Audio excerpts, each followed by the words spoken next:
아멘.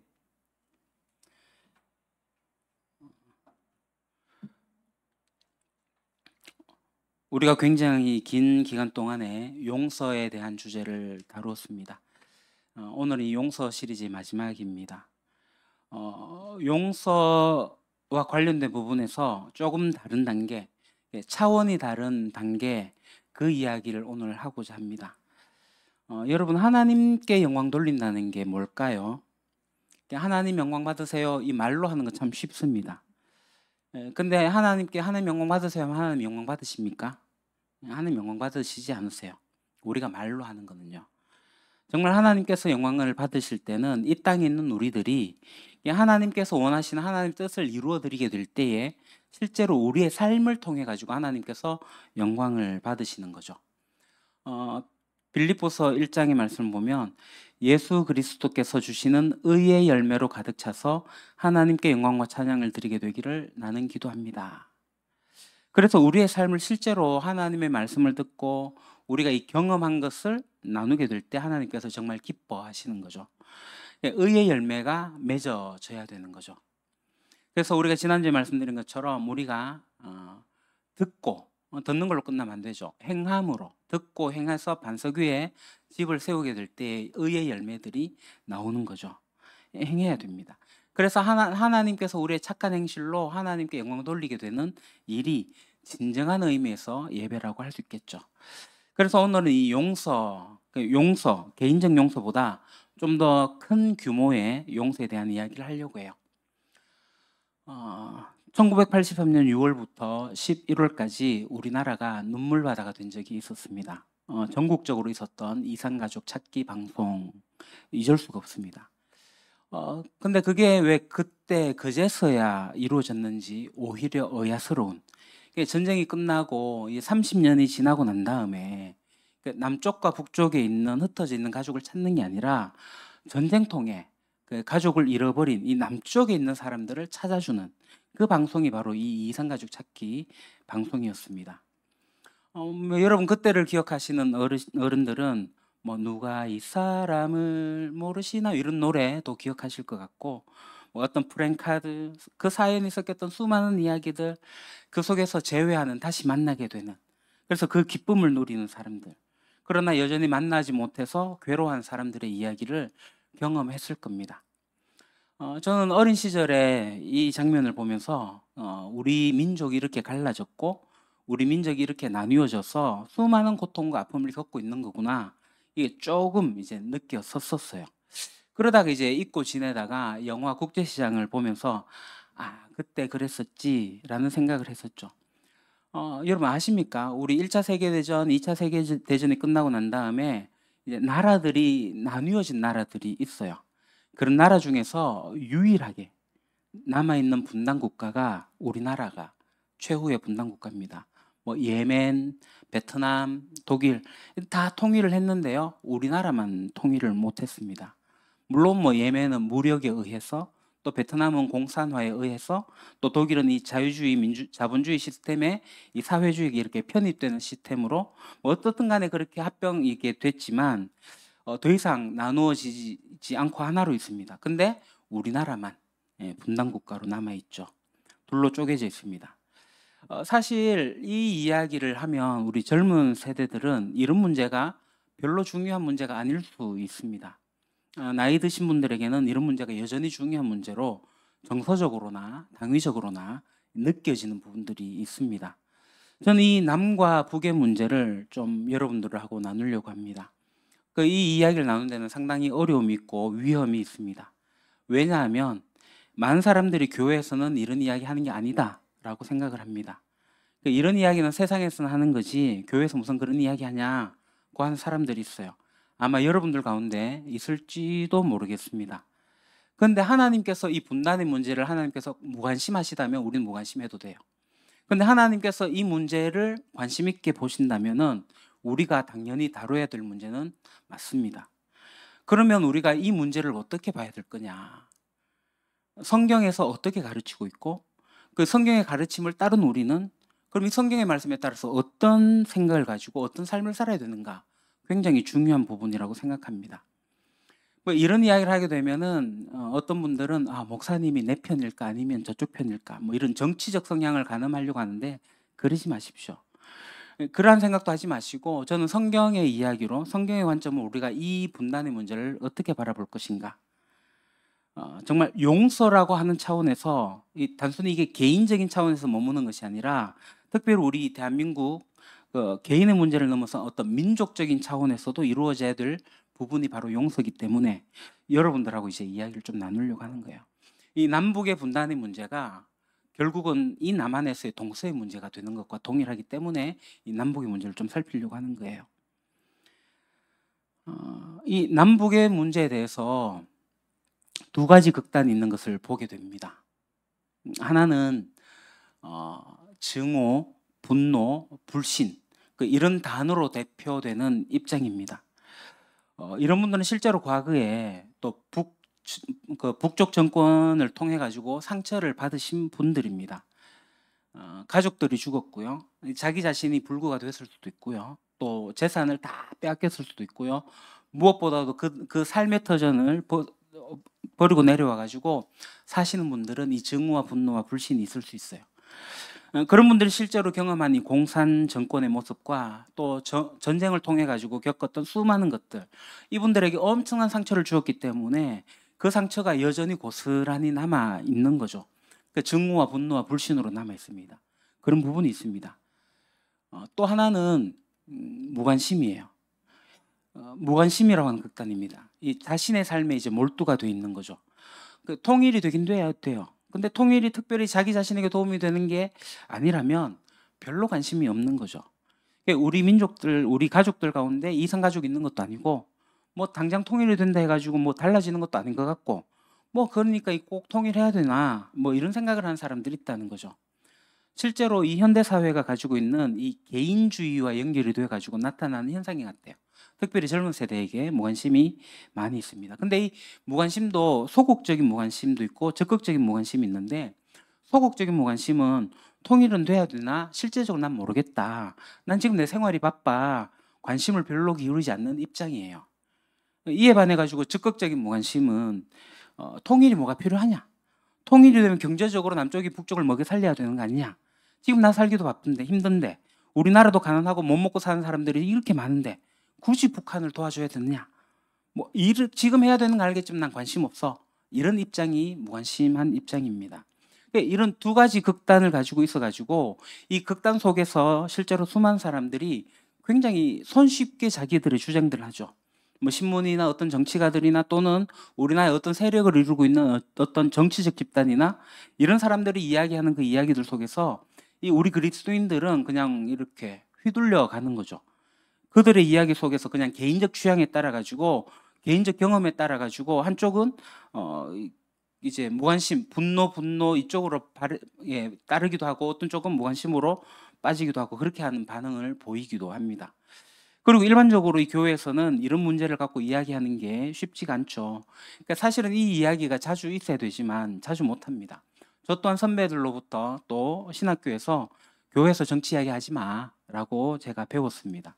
제가 좋아하는 팀 켈러 목사님도 그분의 책을 보게 되면 목사는 성도들이 목사가 좌인지 우인지 구별하지 못하도록 해야 된다. 그러니까 이 사람 미국 사람이니까 민주당의 지지자인지 공화당의 지지자인지 성도들이 모르게 해라.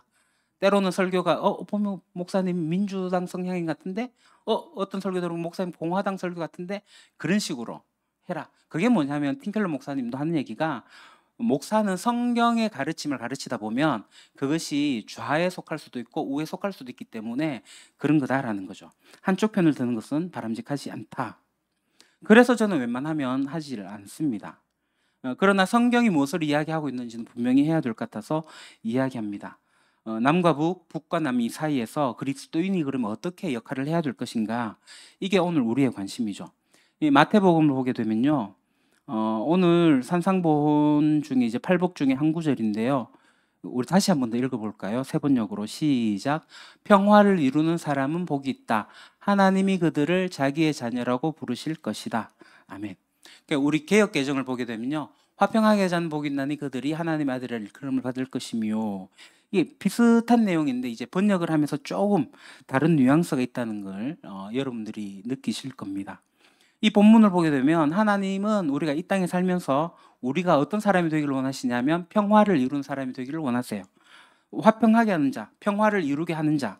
이 단어가 말 그대로인데 이제 영어로 하면 피스메이커잖아요. 이 복수로 쓰입니다. 피스메이커스. 그 화평케 하는 자들, 그 평화를 만들어내는 자들을 얘기합니다. 그러니까 성경이 얘기하는 것은 평화를 만들어내는 자들은 하나님의 자녀로 일컬음을 받을 것이다. 이렇게 표현되고 있는 거죠. 이게 하나님의 아들이라 일컬음을 받을 것이다. 이게 개역개정이고, 하나님이 자기의 자녀라고 부를 것이다. 이게 이제 세번역입니다. 실제로 이제 원어를 보게 되면 이 개역개정처럼 수동태로 되어져 있어요. 세번역은 이 수동태를 능동태로 바꾼 거죠. 그러니까 번역하면서 주어를 넣은 거예요. 여러분들이 문법 공부하셨지만 뭐 수동태를 능동태로 바꾸게 될 때 뭐 진주어 가주어니 삼형식에서 by 뒤에 있는 목적어를 주어로 갖고 뭐 이런 거 다 배우셨을 거예요. 뭐 그런 식으로 주어를 만들어 넣는 거예요. 지금 문법 하는 시간이 아니니까.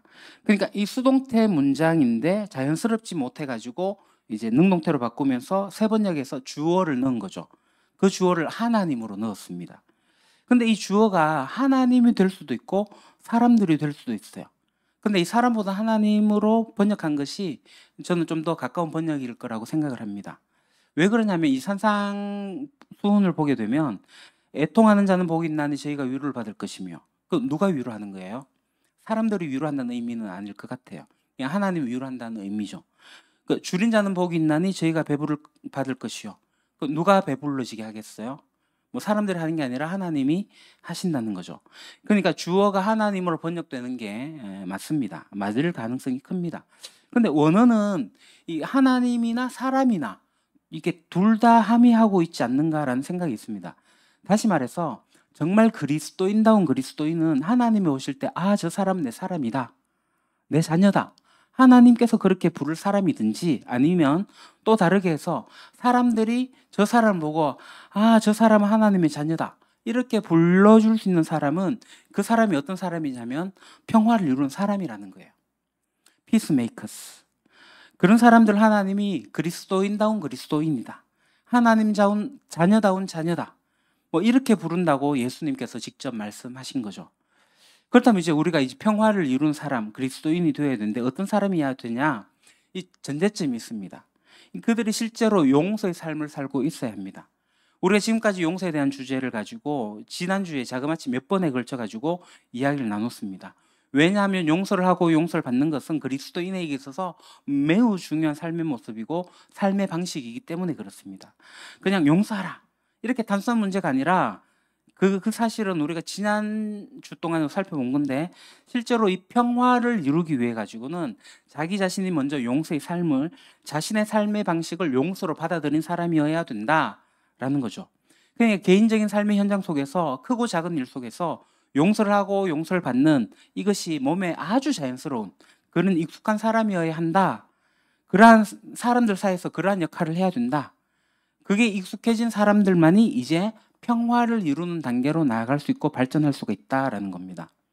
그러니까 평화를 이룬다고 하는 것은요, 용서하는 거랑 차원이 다릅니다. 여러분, 용서에 대해 가지고 우리가 몇 주 동안 같이 이제 살펴보면서 용서는 상대방이 없어도 내가 할 수 있다라고 했잖아요. 상대방이 없어도 내가 용서를 받을 수도 있다라고 했습니다. 용서는 어떤 관계에 대한 부분이 아니라 내 개인적인 내면의 선택이에요. 내가 하나님을 닮아가는 과정이에요. 이것이 내면에서 일어난 나의 선택이라는 사실을 우리가 살펴봤습니다. 충분히 우리가 다뤘어요. 그런데 이 용서가 이 개인적인 내면의 선택이면 평화는 뭐예요? 관계의 회복이에요. 이 깨어진 불신, 그러니까 이 불신과 깨어진 신뢰를 회복하는 것을 뜻합니다. 그러니까 이 평화를 이룬다고 하는 것은 용서하는 것보다 한 단계 위에 있는 거죠. 그러니까 용서를 한 사람들이 평화를 이룰 수 있는 거예요. 용서하지 못한 사람들은 평화를 이룰 수가 없습니다. 이 평화를 이룬다고 하는 것은 다시 말하지만 깨어진 신뢰, 이 불신의 상태, 더 나아가서 그 밑에 있는 증오와 분노 이런 문제까지 해결해 나가면서 관계를 회복시켜 내는 것을 뜻합니다. 그러니까 하나님께서 우리에게 어떤 사람이 되길 원하시냐 하면은 그냥 우리가 개인적으로 용서를 하고 용서를 받는 그런 삶을 사는 정도가 아니라 우리가 지난주에 살펴봤던 것처럼 우리 주변에 있는 이 대인 관계에서처럼 용서치 못한 사람들이 서로 용서할 수 있도록 도와주거나 용서를 받거나 용서를 하거나 이런 것들을 도와주는 사람으로만 살아가는 데 더하여서 그 한 단계를 넘어서서 어떻게 해요? 그들의 관계가 회복되어지고 다시 신뢰 관계가 생기게 되고 다시 사랑할 수 있도록 도와주는 그런 단계까지 하나님께서 우리에게 원하고 계시다는 거예요. 그렇다면 우리가 화평케 하는 자들이 돼야 되는데 어떻게 될 수 있을까? 두 가지로 나눠보겠습니다. 첫 번째는 증오와 분노에 대해서 공감해야 돼요. 그러니까 일단 상대방이 용서하는 것을 도와야 돼요. 평화를 이루어지기 전에 사람들 속에 용서가 먼저 일어나야 됩니다. 실제로 이 용서가 일어나게 될 때 개인적인 용서를 우리가 다뤘던 그 원칙 있죠. 그대로 사용이 되어집니다. 한국 사회는 6.25 때부터 시작돼가지고 꼭 6.25 전쟁이 아니더라도 우리 사회에는 서로 간에 뭐 어떤 적개심과 증오심이 말할 수 없이 깊이 잡혀 있어요. 이게 한국 사회입니다. 우리 속에 분노가 있다라는 거예요. 말할 수 없는 분노가 한국 사람들에게 있습니다. 요즘 밖에 나가서 정치적 이슈를 가지고 이야기할 때 저는 끼어들지 않습니다. 얘기를 안 해요. 제가 이 정치적 이슈에 대해 가지고 개인적 견해가 없는 것도 아니고 한국 정치에 관심이 없는 것도 아니에요. 그러니까 할 말이 많긴 하지만 제가 얘기하지 않기로 결심했어요. 제가 그렇게 결단을 했습니다. 밖에 나가서 안 하겠다. 왜요? 나가서 이야기하면 싸움만 일어납니다. 아무도 다른 사람의 이야기를 들으려고 하지 않아요. 무슨 이야기를 딱 하면 너 저쪽 사람 저쪽 편이구나.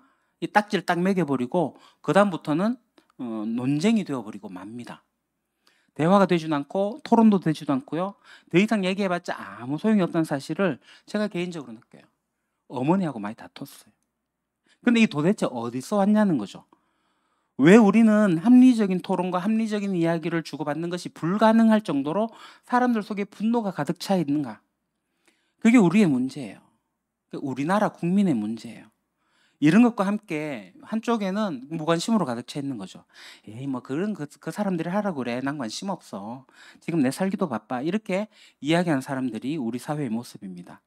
근데 이 문제를 우리가 풀지 않는다면 개인 속에 있는 용서의 문제를 풀지 않았을 때 왜 감옥이 생기잖아요. 그 이야기를 했지 않습니까?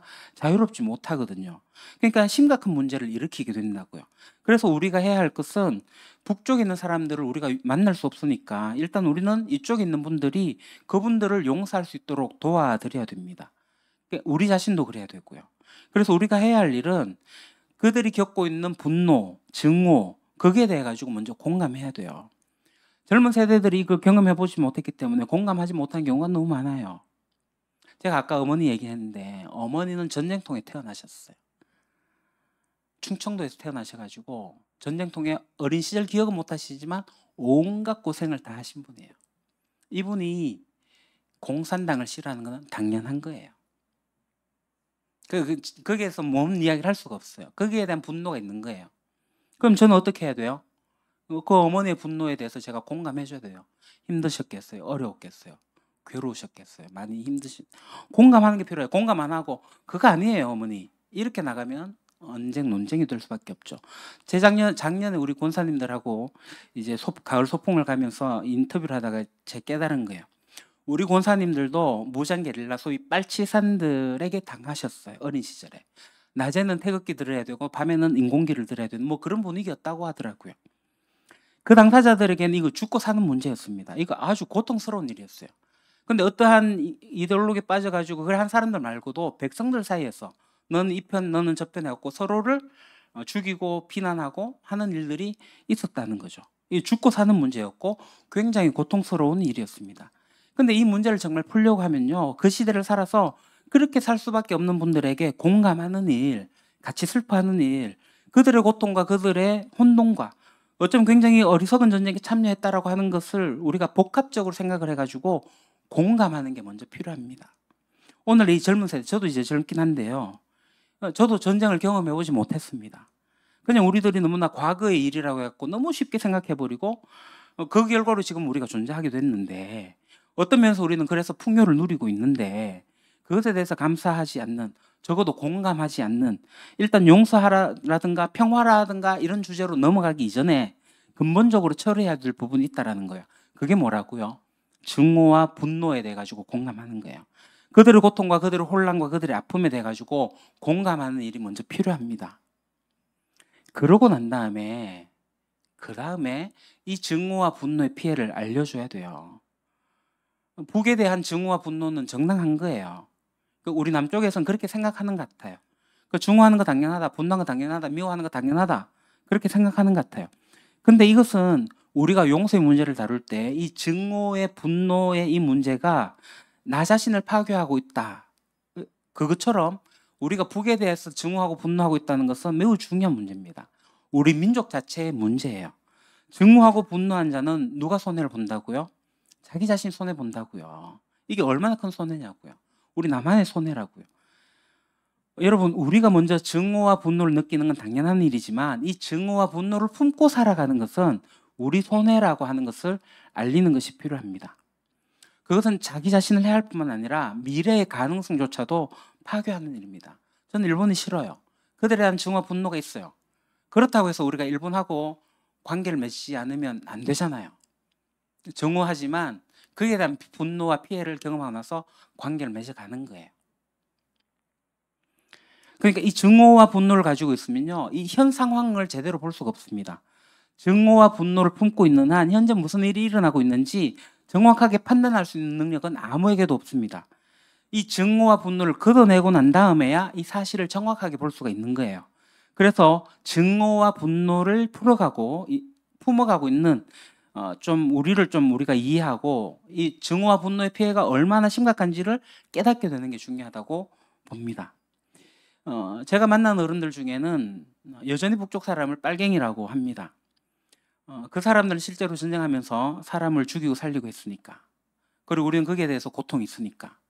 그런데 희한하게도요, 이 전쟁을 경험해보지 못한 20, 30, 40대도 북쪽 사람들을 빨갱이라고 하는 것을 들은 적이 있어요.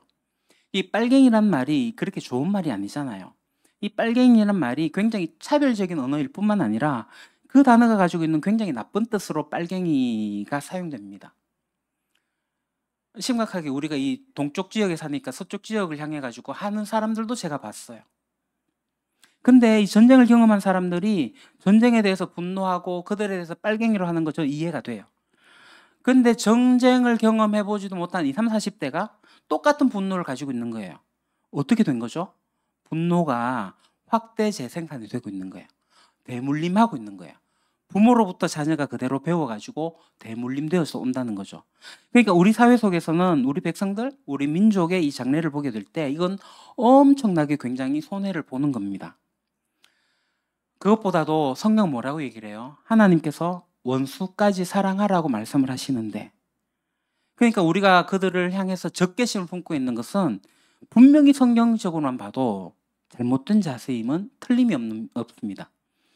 그래서 저는 일단 이 증오와 분노와의 이 피해를 우리가 먼저 알고 우리가 더 이상 증오하고 분노하는 가운데 이 문제를 풀 수 없다는 것을 공유하는 게 필요하다 생각을 합니다. 그러기 위해서 이 젊은 세대가 만약에 나이 드신 세대들과 이야기할 때 주의하십시오.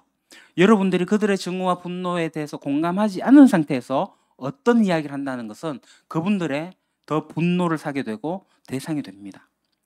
그들의 고통과 그들의 어려움과 아픔들을 그것을 먼저 이해하는 것이 필요하고요. 만약에 여러분들이 제가 그 시대에 태어났다면 어떻게 했겠어요? 저도 총 들고 나가서 그들과 싸웠을 거예요. 이게 우리 어른들이 겪었던 슬픈 역사예요. 이 고통스러운 역사예요. 그러고 난 다음에 우리가 해야 할 일이, 우리 민족이 해야 할 일이 이해하는 일입니다. 우리 민족이 이 역사 속에서 서로 가해자이고 서로 피해자라고 하는 사실을 이해하는 게 필요해요. 우리 백성은 너무나도 불쌍한 백성입니다. 슬픈 백성이에요. 누가 가해자고 누가 피해자를 따지기 전에 오히려 서로가 가해자고 서로가 피해자입니다. 우리가 용서에 대한 이야기를 할 때 그랬잖아요. 완벽한 가해자는 있을 수 없다고. 가해자도 부분적으로는 피해자일 수밖에 없다는 얘기를 나눴습니다. 마찬가지예요.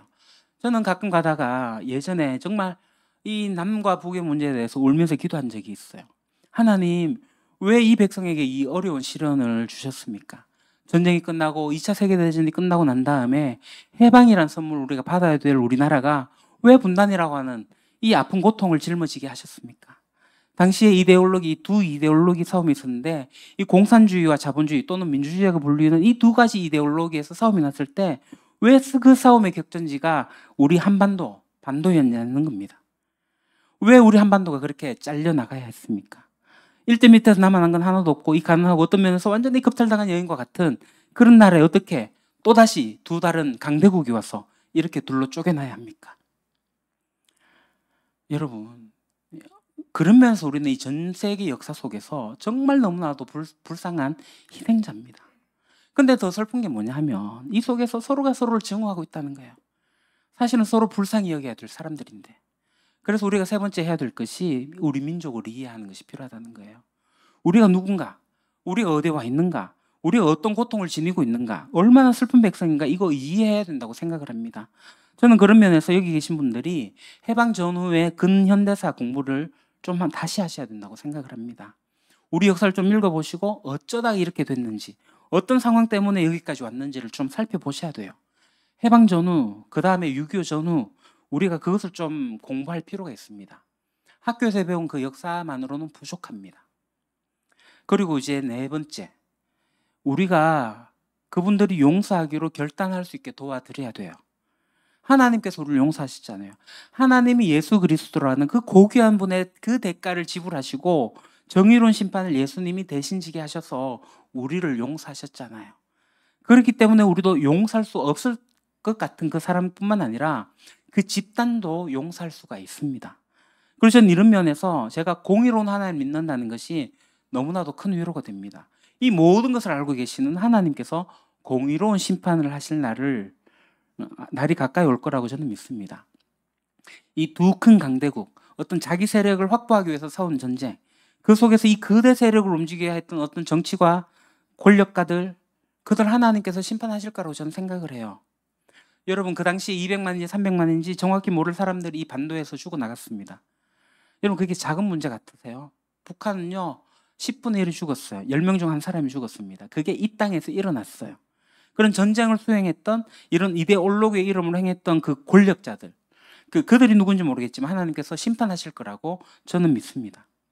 그 권력자들 밑에서 정치적 야망을 가지고 있었던 이 땅의 정치가들, 북쪽이건 남쪽이건 하나님께서 심판하셔야 된다고 저는 믿습니다. 자신의 야심 때문에 통일이라는 이름이든지 자유민주주의 수호라든지 무슨 이름이라도 좋아요. 그런 것 밑에서 수많은 사람들을 죽게 내버려뒀던 이 땅의 지도자라고 불렸던 사람들을 하나님께서 심판하실 거예요. 저는 하나님의 공의로운 심판을 믿습니다. 그 때문에 위로를 받아요. 그렇기 때문에 우리가 그들을 응징하고 그들에게 분노를 쏟아내는 것 대신 우리가 뭐 해야 된다고요? 용서하기로 결단해야 된다. 그러니까 우리가 먼저 해야 될 일이에요. 그게 우리 내면에서 먼저 이루어져야 됩니다. 이것이 이루어지지 않는다면 여전히 분노에 사로잡혀 있을 거고 증오심에 사로잡혀 있을 거예요. 그렇게 되면 평화를 이루는 것은 불가능합니다. 왜냐하면 평화는 용서를 하고 난 다음에 일어나는 일이기 때문에 그렇습니다. 내 자신이 그렇게 해야 되고 우리 주변에 있는 사람들이 그렇게 해가지고 이 땅에 이 증오와 우리 사회에 있는 이 증오의 불길이 좀 작아졌으면 좋겠어요. 그러고 난 다음에 우리가 이제 평화를 이루게 해야 되는데, 첫 번째, 평화를 이루기 위해서 일을 시작해야 되는데, 여러분 전쟁이 끝나고 나서 지금 70년이 훌쩍 지났습니다. 이제 내일 모레 6.25인데요. 우리가 이 전쟁을 하게 만들었던, 그렇게 되게끔 만들었던 이 이데올로기, 냉전 이데올로기는 이제 다 죽어갔습니다. 한반도에만 가끔 살아나다 죽었다 뭐 이러고 있는데요. 곧 사라질 거예요. 저는 오히려 냉전이 평화의 시대라고 생각합니다. 냉전이 아니라 열전이 되면요 전쟁이 일어난다는 얘기니까 어쩌면 냉전이 더 좋겠다. 그러니까 여하튼 남쪽도 엄청난 변화를 이루었습니다. 50년대 한국 사회, 그리고 지금은 상상할 수 없을 정도로 많이 변했어요. 마찬가지로 북한도 그렇게 변했습니다. 우리 남쪽에 있는 사람들은 북한이 변하지 않았을 거라고 생각을 해요. 북한도 70년 동안 엄청나게 변했습니다. 남한이 변한 것처럼. 그래서 우리가 북에 대해서도 공부를 좀 해야 된다고 생각을 해요. 그러니까 평화의 일을 이루려면은 일단 상대방을 알아야 되는. 상대방은 70년 동안 문을 닫고 있었지만 많이 변했어요. 그걸 알아갈 필요가 있습니다. 북한을 알기 위해서는 북한의 현대사라고 하는 책을 좀 보시면 좋겠어요.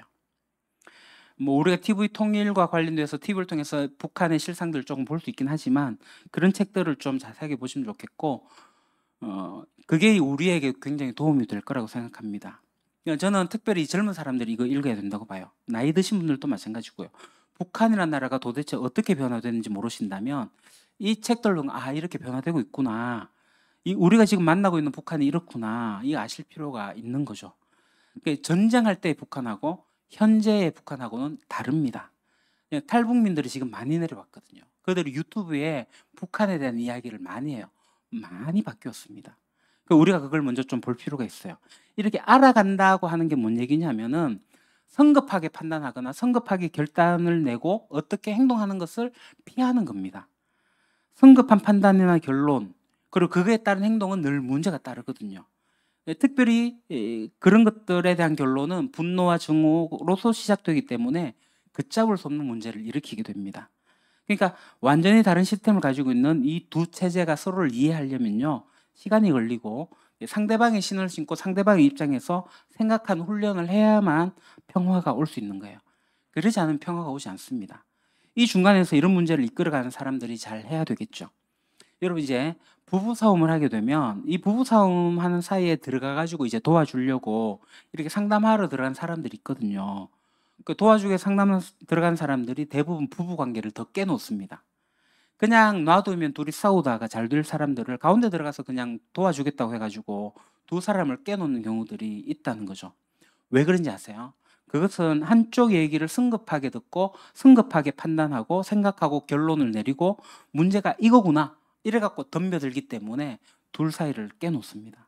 양쪽 이야기를, 양쪽의 입장을 충분하게 듣고 난 다음에 이 사실과 실체를 발견하고 난 다음에 그것도 역시 공감해주고 난 다음에 조율을 해야 되는 거죠. 본인한테, 그러니까 여러분한테 본인이 상담할 수 있는 그런 능력이나 이 결혼에 대한 어떤 고매한 지식이나 이런 경험이 없으시다면 부부싸움 할 때 괜히 끼어들지 마십시오. 내버려두면 스스로 잘 해결할 수가 있습니다. 괜히 중간에 들어가서 더 문제를 일으킬 수 있고요. 마찬가지로 이 남과 북의 문제도 마찬가지입니다. 이 양쪽의 문제를 잘 이해해야 돼요. 이 고정관념이 있고요, 편견이 있습니다. 그래서 증오를 가지고 분노를 가지고 있는 그걸 가지고 우리가 들어가게 되면 문제가 더 복잡해질 수가 있다는 거죠. 그런 의미에서 여러분들이 가급적이면 한쪽에 치우친 확정 편향으로 하잖아요. 그쪽의 방송을 보거나 그쪽의 집회에 참여하지 않기를 원합니다. 왜냐하면 이 북쪽과 관련된 집회가 남한에 많이 있습니다. 그런 집회에 참여한 사람들은 정말 순수한 동기로 참여를 하려고 하는데 그 집회를 운영하는 사람들은요, 그 집회를 만들어낸 사람들은 어떤 정치적 목적을 가지고 해요. 그래서 순수한 사람들을 이용하게 됩니다. 지금 우리가 그런 집회에 참여해가지고 뭐 할 게 아니라 정치적 견해를 내가 밝히기보다는 먼저 앉아가지고 남한에 대한 공부도 하고 북한에 대한 공부를 하는 게 필요하다. 도대체 우리가 어떻게 된 건가? 이거 확실하게 아는 게 필요하죠. 그래서 성급하게 판단하지 마시고 성급하게 결론 내리지 마시고 행동하지도 마십시오. 그래서 우리가 알아가는 게 첫 번째다. 평화를 이루려면 상대방을 아셔야 됩니다. 그리고 두 번째, 우리 이 개인적인 차원에서 작은 사랑으로 섬기는 것이 필요합니다. 현재 우리나라에도 탈북자가 제가 어제 조사하니까 34,352명이에요. 여러분, 굉장히 많은 사람들이 와 있습니다. 이들을 돕는 것은 우리가 개인적으로 할 수 있는 일은 아니에요. 누군가가 도와줘야 돼요. 이 탈북하는 것도 사실은 돕는 사람들이 많습니다. 이걸 이제 기획 탈북이라고 하는데, 제가 꽤 오래전에 집회 참석했다가 모퉁이돌 선교회 이삭 선교사님을 배웠습니다. 그때부터 저는 이 탈북한 동포들에 대한 관심이 좀 있어가지고 이제 정기 후원을 했었는데요. 북쪽에 나오시는 분들은 남쪽으로 오기 위해서 북을 나오신 게 아니에요. 심각한 식량난 때문에 식량을 구하기 위해 가지고 중국으로 들어가게 돼요. 그래서 중국에 들어가지고 그 다음에 이제 남쪽 사람을 만나게 되고 남쪽에 들어가면 잘 살 수 있다는 어떤 이야기들이 이제 들려지게 되고 그래서 일부가 남쪽으로 오는 것을 결정하게 됩니다. 그 중간에 이제 크리스찬들이 역할을 많이 해요. 여러 가지 NGO 탈북할 수 있는 기획 탈북을 돕는 단체들이 또 도와줍니다. 저는 이 일이 굉장히 중요한 일이라고 생각을 해요.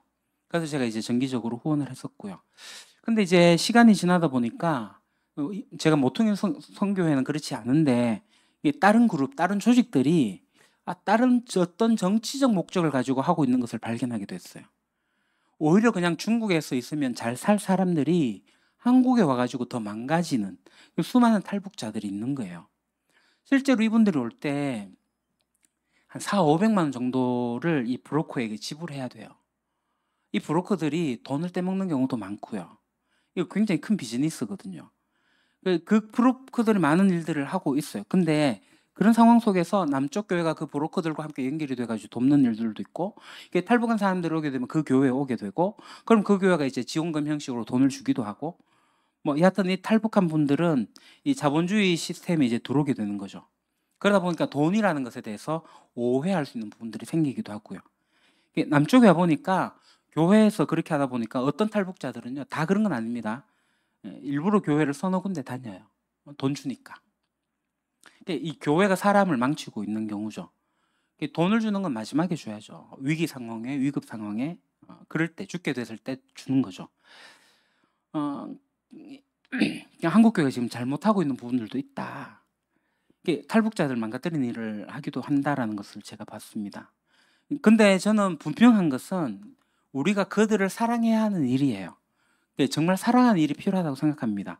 개인적 입장에서 우리가 자기의 어떤 섬김을 하는 일들을 하면 좋겠다 이런 생각이 있고요. 세 번째는 공동체적 차원에서 시도를 해야 돼요. 우리가 신뢰 구축을 위해 끊임없는 시도를 해야 되고요. 근데 지금 사실 우리 교회는 여력이 없습니다. 우리 공동체가 뭐 당장에 할 수가 없을 것 같아요. 근데 우리 교회 앞으로 이 통일과 관련되어진, 탈북과 관련되어진 이 사역에 어떤 모양으로든 우리는 참여할 수 있을 거다라고 생각을 합니다. 왜냐하면 우리가 예수님을 전하기 때문에, 우리가 하나님을 알았기 때문에, 하나님의 용서를 경험했기 때문에 대가 없이 그런 일을 하고 싶어지잖아요. 그런 과정을 통해 가지고 북한에 탈북하는 그들이 하나님을 제대로 알아가면 좋겠다, 그런 마음이 있습니다. 그래서 우리나라는 부끄럽게도 여전히 2차 세계대전 이후에 최후의 분단국가로 남아 있습니다. 우리가 바라는 이 반도의 허리는 동강 잘려져 있습니다. 어떻게 이어보려고 하지만 이 정치적으로도 문제가 잘 풀리지 않습니다. 서독과 동독이 통일되고 난 다음에 많은 어려움을 겪는 것처럼 이 일을 정서적으로 하기에 전에 우리 마음에 먼저 이루어져야 돼요. 우리 마음속에 이루어지는 거, 우리가 무관심하는 거 버려야 되고요. 우리 속에 있는 증오와 분노, 이것도 정리되어져야 됩니다. 하루아침에 되는 건 아니에요. 시간을 들여서 이 문제를 접근하려고 해야 되고요. 북쪽을 알아가야 되고요. 작은 일로부터 사랑하기를 시작해야 되고요. 구체적인 면에서 우리 공동체가 할 수 있는 일들을 우리가 해나가기 시작하게 될 때에 우리가 끊어진, 허리가 잘려진 이 나라에 어떤 일들이 일어나게 될 거예요. 이게 큰 바위 위에 계란을 던지는 것 같은 일이 되겠지만, 하나님께서 하나님의 나라를 이 땅 가운데 이루시게 될 때 하나님의 다스림을 받는 이 공동체들이 여기저기 흩어져서 그 일을 감당하게 될 때에 반세기 넘게, 아마 한 세기가 지나면 그 과정 속에서 우리의 분노와 증오는 용서와 화해와 평화로 발전할 수가 있지 않을까, 저는 그렇게 생각합니다. 여러분, 우리가 용서에 대한 배웠어요. 용서에 대해서. 하나님의 용서를 경험한 사람이에요. 이 시대에 그런 일을 우리가 해나가는, 그래서 우리가 그 평화를 만들어내는 사람들이 되기를 정말 간절히 소원합니다. 기도하겠습니다.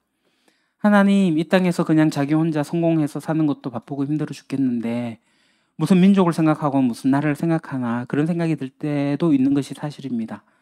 그러나 하나님, 우리가 다 한 백성이고 정말 사랑하며 살기를 하나님께서 원하신다는 사실을 알게 될 때, 지금 분단된 것을 고통스럽게 가슴속에 품고 살아가는 수많은 우리의 형제들이 있다는 것을 알게 될 때, 하나님이 이 일을 그냥 간과하고 넘어갈 수 없는 일인 것을 우리가 보게 됩니다. 이 시간 간절히 기도하게 되는 것은 하나님의 용서를 경험하고 그 용서를 일상생활 속에서 생활하는 우리 그리스도인들이 이제는 그것을 개인적인 차원에서, 사회적인 차원, 민족적인 차원으로 끌어올려서 하나님의 용서가 이 땅의 백성들의 마음을 어루만지셔서 증오와 분노가 이해하는 것과 용서하는 것과 화해하는 것으로 바뀔 수 있도록 저희들을 사용하여 주십시오. 예수님의 이름으로 기도합니다. 아멘.